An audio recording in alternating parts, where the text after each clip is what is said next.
Muy bien, doctores, veamos acá lo que es policitemia. ¿Correcto? Muy bien. Me voy a basar obviamente en cierta bibliografía actualizada y también en lo que dice el CIBEN, en su publicación o en su consenso sobre problemas o situaciones hematológicas. ¿Correcto? CIBEN, recuerda que es la Sociedad Iberoamericana de Neonatología. ¿Ok?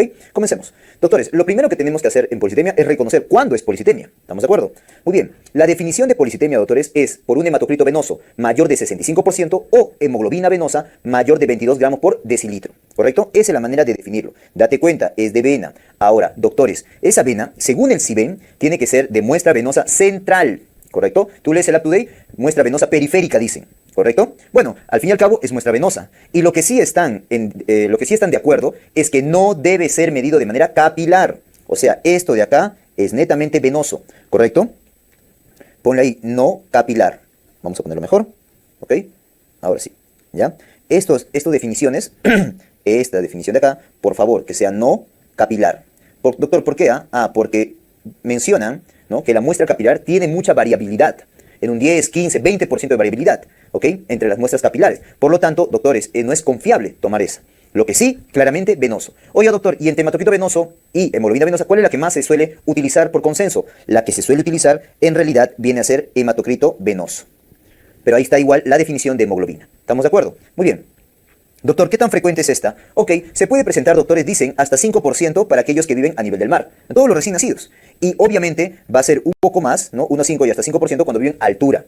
Eso se entiende, ¿no? Si tú vives a altura, vives a mayor situación de hipoxia. Por lo tanto, ¿no?, la médula ósea reacciona produciendo más hemoglobina, más hematocrito o más hematíes. ¿Estamos de acuerdo? Entonces hay más policitemia a mayor altura. Estoy hablando de policitemia neonatal, ¿estamos de acuerdo? Muy bien, listo. Eso es definición y algunos datitos epidemiológicos. Ahora, doctores, la policitemia que estás viendo ahí, ya si hablamos de etiología, ¿a qué se debe? Se debe a dos cosas muy importantes, ¿ok? O bien se está produciendo mucha o se ha producido mucho hematíe a nivel intrauterino, es decir, mucha eritropoyesis fetal, o de repente el bebé ha perdido, se le ha brindado mucha sangre, por ejemplo, una transfusión de glóbulos rojos, ¿correcto? Este primer mecanismo se le llama mecanismo activo y el otro mecanismo pasivo. ¿Se entiende, no? Activo porque él mismo lo produce y pasivo porque él lo recibe. Ahora, doctor, esos son los dos grandes mecanismos, pero cada uno de ellos tiene diferentes causas, diferentes razones o etiologías. Por ejemplo, para lo que es el mecanismo activo, ¿ya? Una lista tremenda te doy acá. Por ejemplo, los que te llevan a insuficiencia placentaria. Lo verás en obstetricia o lo has visto en obstetricia, ¿no? Las situaciones que te llevan a insuficiencia placentaria, como por ejemplo preeclampsia. Otros trastornos hipertensivos o vasculares de la placenta, ¿correcto? Hacen que el bebé, ¿no?, sienta menos oxígeno y por ende reaccione produciendo más hematíes. Lo mismo, situaciones de hipoxia materna, como por ejemplo trastornos cardíacos y pulmonares en la madre, ¿correcto? Si la madre es cardiópata cianótica, por ejemplo, o si es pulmópata la madre, va a tener menos oxígeno, situación de hipoxia en la madre, y eso va a hacer que produzca pues más hematíes en el bebé. Fármacos como por ejemplo propranolol, que la mamá está usando eso. Tabaquismo materno, que vive a la altura la madre. Parto postérmino también. O sea, cuanto más viejo sea el embarazo también. ¿Qué más, doctor? Factores de riesgo neonatales, como por ejemplo, pequeño y grande, los dos extremos. Pequeño para edad gestacional y grande para edad gestacional. Mamá con diabetes y algunos síndromes, como por ejemplo el síndrome Big-Wiedemann, o por ejemplo anomalías endocrinas, ¿ok? O anomalías cromosómicas, principalmente las trisomías 13, 18 y 21, las más conocidas, ¿ok? Entonces, esta lista de situaciones o etiologías, ¿ok?, te van a llevar a que el feto comience a producir más hematíes, es decir, estimule la eritropoyesis fetal, ¿correcto? Y por ende, eso es un mecanismo activo de policitemia. Por otro lado, tenemos el mecanismo pasivo, ¿ya?, en el cual el bebé recibe los hematíes. Puede darse por un pinzamiento tardío, un parto no controlado, o sea, por ejemplo, cuando hay un parto domiciliario, no saben atender de repente. Y lo que hacen es, cuando reciben al bebé, la mamá está en la camilla, por ejemplo, o en la cama, reciben al bebé y lo ponen de frente a bajo nivel de la madre. Si está a bajo nivel de la madre, obviamente va a haber, por gravedad, va a haber un pasaje de sangre a través del cordón umbilical. A eso se refiere con parto no controlado. Hipoxia intraparto también. Transfusión gemelar, ¿no? La transfusión feto-feto, que lo verás o lo has visto en obstetricia. La transfusión materno-fetal también. Así como hay de un gemelo, otro gemelo, también de la madre al feto. ¿Ok?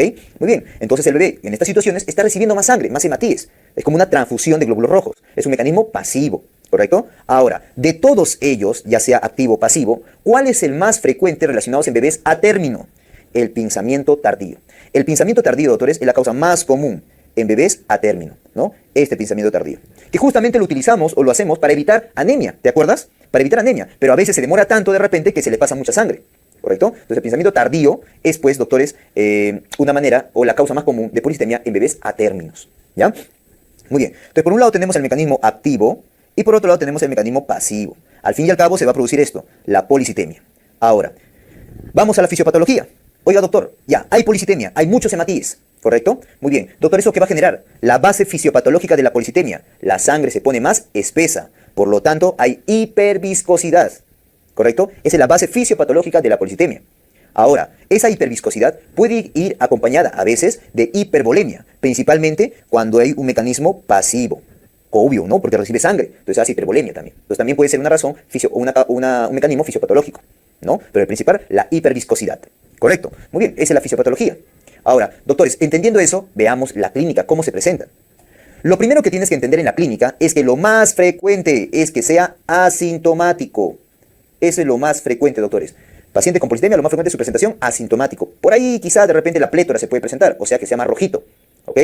Bueno, doctor, luego, pero si hace síntomas, ¿cuáles serían? Ahí tienes, por ejemplo, cianosis, tienes taquicardia, ¿no? Taquipnia, distensión abdominal, vómitos, succión débil, llanto anormal, letargio, apnea, temblores, hematuria, priapismo, trombosis de vena renal, cálculos biliares, hepatomegalia, hipotonía, irritabilidad, convulsiones e hipertensión pulmonar persistente. ¿Te das cuenta, doctores, que la clínica es muy inespecífica?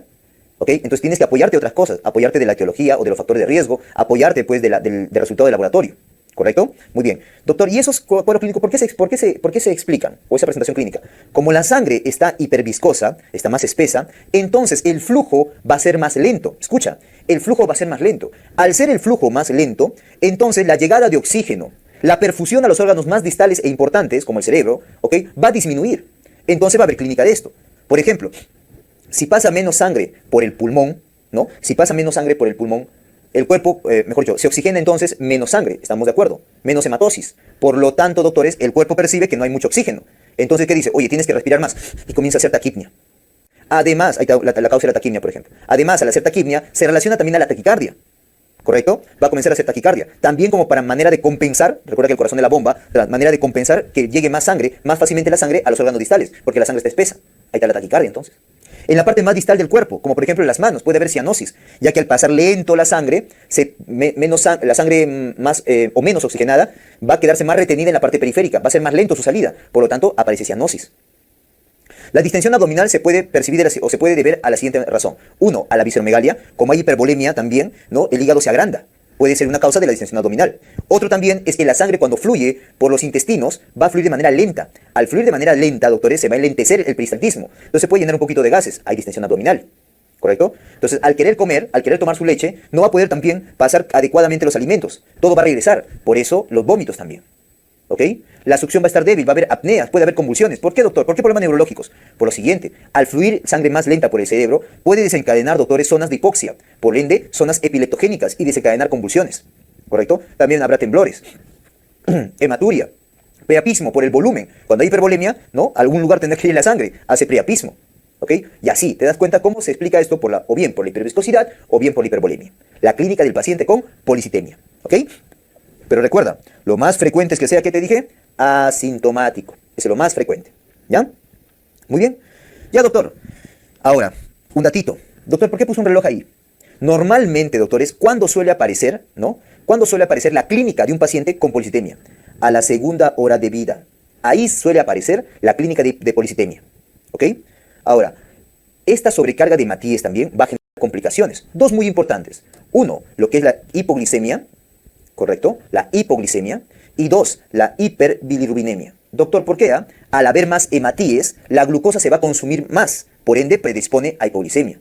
Doctor, al haber más hematíes, habrá también más hematíes que se destruyen. Por lo tanto, la destrucción de la hematía, tú sabes que al reventarse, al romperse, normalmente libera la hemoglobina. La hemoglobina tiene dos partes, el grupo proteico, que es la globina, y el grupo hemo. Este grupo hemo, cuando se metaboliza en biliverdina y luego en bilirrubina indirecta. Por eso te puede llevar a hiperbilirrubinemia y por ende a ictericia. ¿Correcto? Muy bien. Entonces también, dentro del manejo, hay que controlar esos valores. Mídele con hemoglucotest, mide las bilirrubinas totales y fraccionadas. No vaya a ser que haga luego hipolicemia o hiperbilirrubinemia que requiera de repente fototerapia. ¿Estamos de acuerdo? Muy bien. Ahora, lo más importante en policitemia, doctores, además de la definición, es recordar, doctores, el tratamiento. ¿Ya? Bueno, además de la definición, la clínica y la fisiopatología, que es la hiperviscosidad más menos hipervolemia. ¿Ya? Eso también quiero que te recuerdes. Muy bien, ¿qué es lo más importante, doctor? El tratamiento. De todo, el tratamiento es lo más importante, ¿ya? Ahora, para el tratamiento, doctores, quiero que clasifiques al paciente en tres. Es decir, puede haber tres escenarios. El primer escenario es que es un paciente asintomático con hematocrito mayor de 65, recuerda que no es mayor o igual, ¿ah? Es mayor de 65, pero menor de 70%, ¿ya? Ese es el primero, la primera situación, el primer escenario. El segundo escenario es que sea sintomático con hematocrito mayor de 65 y menos de 70%. Recuerda que acá en estas dos situaciones que te acabo de decir, no agarra el 70%. ¿Correcto? Muy bien. Y el tercer escenario, doctores, es pues que sea asintomático, sintomático, no me importa, pero que su hematocrito sea mayor o igual a 70%. ¿Correcto? Tres escenarios que se pueden dar en un paciente con policitemia. Ahora, doctor, ¿qué hago en la primera situación? Solamente manejo expectante y control. ¿Control con qué? Con un nuevo valor de hematocrito. Puedes pedir hematocrito y también hemoglobina, por si acaso. ¿Ya? Pero tengo que controlar, no va a ser que ahora sí aumente más de 70. ¿Ok? O también que haga clínica. Es hematocrito, control de hematocrito y control de clínica. ¿Estamos de acuerdo? Muy bien. Ahora, doctor, pero para el escenario 2 y escenario 3, ¿cuál es el manejo? Según el CIBEN, la Sociedad Iberoamericana de Neonatología, claramente mencionan que en estos pacientes sí tienen que recibir la famosa exsanguino transfusión parcial. Recuerda que decir exsanguino transfusión parcial es lo mismo decir hemodilución. Porque voy a diluir la sangre. No te confundas con la exsanguino transfusión total, que esa utilizamos en el manejo de ictericia neonatal. Ten cuidado. ¿Ok? Muy bien. Doctor, un dato importante que tienes que saber en el exsanguino transfusión parcial es cuánto volumen de sangre voy a extraer o voy a transfundir. ¿En qué consiste esto, doctores? En que yo saco sangre con bastantes hematíes y meto cloruro de sodio. En eso consiste el exsanguino transfusión parcial. ¿Ok? Ya, ¿cuánto es el volumen para transfundir? Es hematocrito, lo voy a agrandar acá para que lo veas conmigo. Hematocrito real menos hematocrito deseado por el volumen sanguíneo, por el peso del paciente sobre hematocrito real. Oigan, doctores, el volumen sanguíneo, ¿correcto? Te lo tienen que dar en el caso clínico. Si no te lo dan, mi sugerencia es que pongas 80, porque es el que se suele utilizar en bebés a términos, ¿ya? Pero ten en cuenta algo, que este volumen sanguíneo puede aumentar a 85, a 90, si es todavía prematuro. ¿Estamos de acuerdo? Pero cuando es un a término, 80 se suele utilizar, ¿ya? ¿Ok? Idealmente deberían en un caso clínico ponerte el valor del volumen sanguíneo. Luego lo multiplicas por el peso, pues también te lo van a dar, igual que el hematocrito real, igual que el hematocrito deseado, ¿correcto? Generalmente la diferencia entre un hematocrito real y deseado no suele pasar de 10, ¿ya? No suele pasar de 10. Pero igual, como te digo, estos valores te lo tienen que dar en el caso clínico, ¿ok? Eso es, pues, el tratamiento para policitemia. ¿Estamos de acuerdo?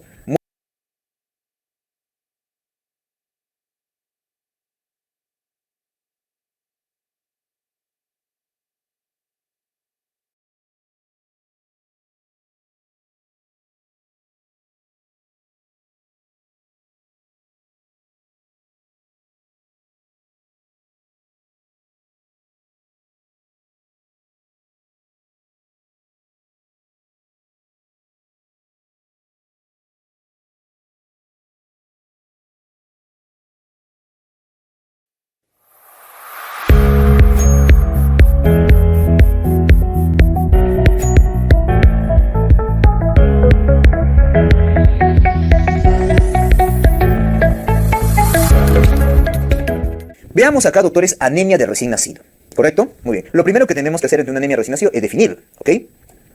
Esta se puede definir por un hematocrito menor de 45% o hemoglobina menos de 15 gramos por decilitro, ¿correcto? Ahora, doctores, otra manera de definirlo, porque esto es un valor así puntual, ¿no? Pero en realidad, la manera ideal de definirlo, ¿ya? Viene a ser que la hemoglobina sea menor de menos 2 desviaciones estándar. Esto es lo ideal. Doctor, ¿por qué? ¿Por qué no suele utilizar? ¿O por qué dice usted que de repente el valor absoluto no es lo ideal?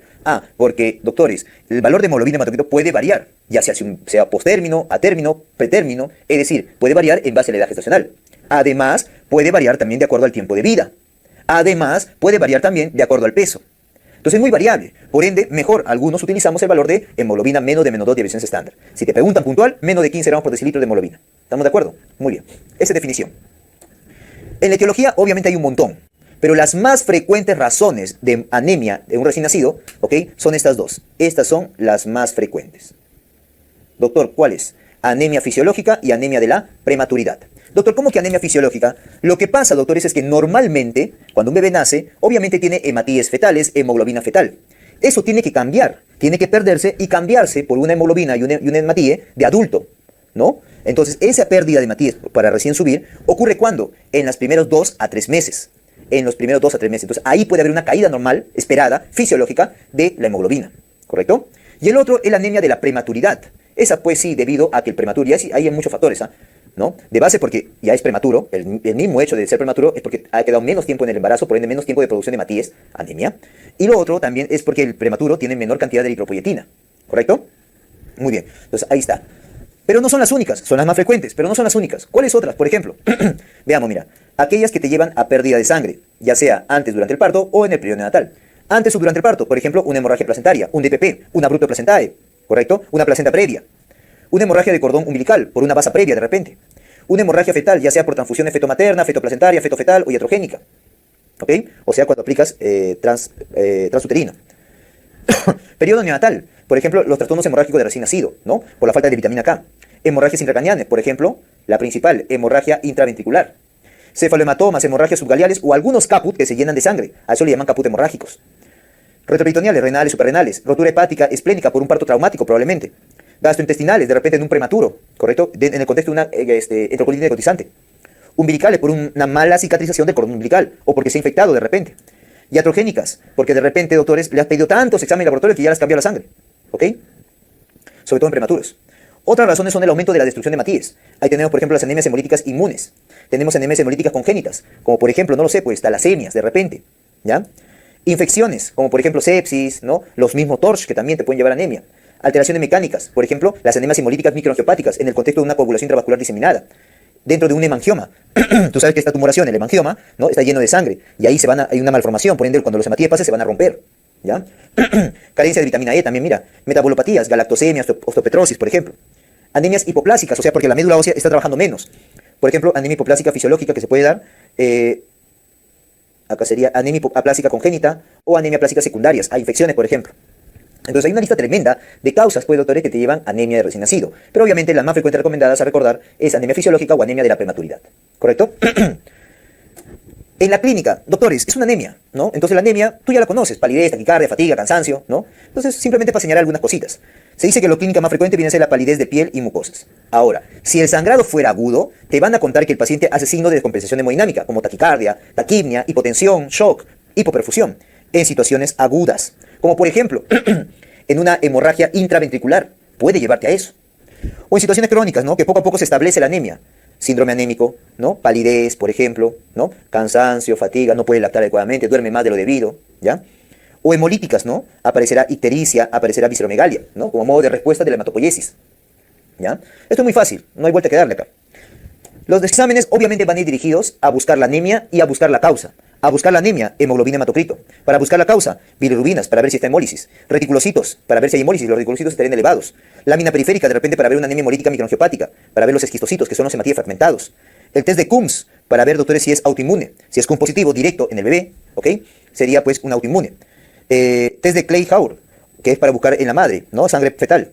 Test de APT, que es para buscar sangre materna o hematíes fetal, hematíes maternos en el feto o en el recién nacido. TORCH, ¿no? Hay que pedir estudio de TORCH. De repente, ecografías, como por ejemplo ecografía transfontanelar.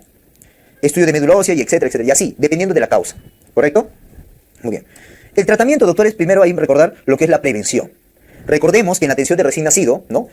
El pinzamiento tardío o pinzamiento oportuno del cordón umbilical, más que el tardío, oportuno, ¿ya? Oportuno mejor, ¿correcto? El cordón umbilical es para prevenir justamente la anemia de recién nacido, ¿correcto? Ahora, en tratamiento, quiero que te acuerdes acá la transfusión de paquete globular. ¿Cuánto es la dosis? Que es la misma, por cierto, en pediatría. 10 a 20 cc por kilo por dosis. Previo consentimiento informado y previa prueba de compatibilidad. ¿Ok? Otra opción que está acá, doctor, es la eritropoyetina. Esta principalmente podría usarse en prematuros. Por lo mismo que te dije que ellos, pues, estarían con baja cantidad de eritropoyetina. ¿Correcto? Entonces, acá lo importante, definir la anemia y recordar que la dosis de transfusión es 10 a 20 mililitros por kilo por dosis. ¿Correcto? Anemia de recién nacido. Muy bien.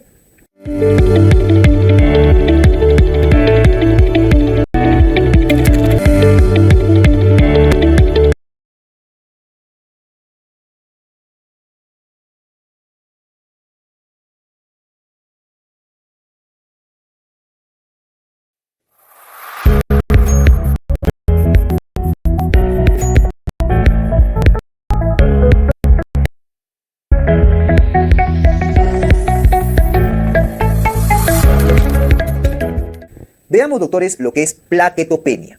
¿correcto? Plaquetopenia. Muy bien, la plaquetopenia recién nacido, doctores, también hay que definirla, ¿no? Cuando las plaquetas es menos de 150.000. Oye, doctor, es igual que en adulto. Igual que en niños, adolescentes y adultos, doctor, es lo mismo, ¿correcto? Menos de 150.000, ¿ya? Muy bien. Ahora, esta plaquetopenia o la plaquetopenia que se puede presentar recién nacido, muchas veces, doctores, es frecuente encontrarla, o sea, tiene relativa frecuencia. Se dice que 1 a 2 de los recién nacidos van a tener plaquetopenia, ¿correcto? Es relativamente frecuente.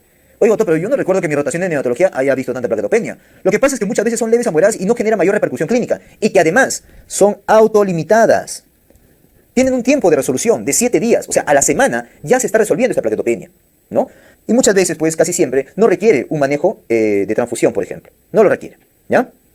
Ahora, las etiologías, doctor. Primero, datos epidemiológicos. 1 a 2% de todos los recién nacidos lo pueden tener, te dije.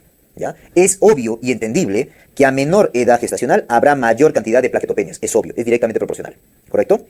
Ahora, y no solamente por la edad gestacional, sino que también por los muy bajos pesos al nacer que pueden presentarse. Es más, se sabe que, mira, más de las 3/4 partes, 70-80% de los menores de 32 semanas o los muy bajos pesos al nacer van a tener plaquetopenia. O sea, a menor edad gestacional y a menor peso de nacimiento es más frecuente ver plaquetopenias. Y también se ha relacionado que es más alta la incidencia de plaquetopenia en pacientes hospitalizados. Por ejemplo, casi la tercera parte de los que están en la UCI tienen plaquetopenia. Por ende, hay que vigilarla, hay que observarla, hay que buscarla en los que están hospitalizados. ¿Estamos de acuerdo? Muy bien. Etiología. Acá también hay un montón de causas, obviamente. Por ejemplo, aumento de la destrucción o consumo de las plaquetas. Trombocitopenia inmune, o sea, PTI, aloinmune, autoinmune, ¿no? O trombocitopenia inducida por fármacos, como por ejemplo la heparina, ¿no? Por ejemplo, inducida por la heparina. Secuestro y captura, hiperesplenismo, síndrome de Casabach, activación y consumo de plaquetas, de repente en el contexto de una infección, o en el contexto de una coagulación intravascular diseminada, trombosis, enfermedad de von Willebrand, pero el tipo 2B, ¿ya? Eso lo veremos en hematología.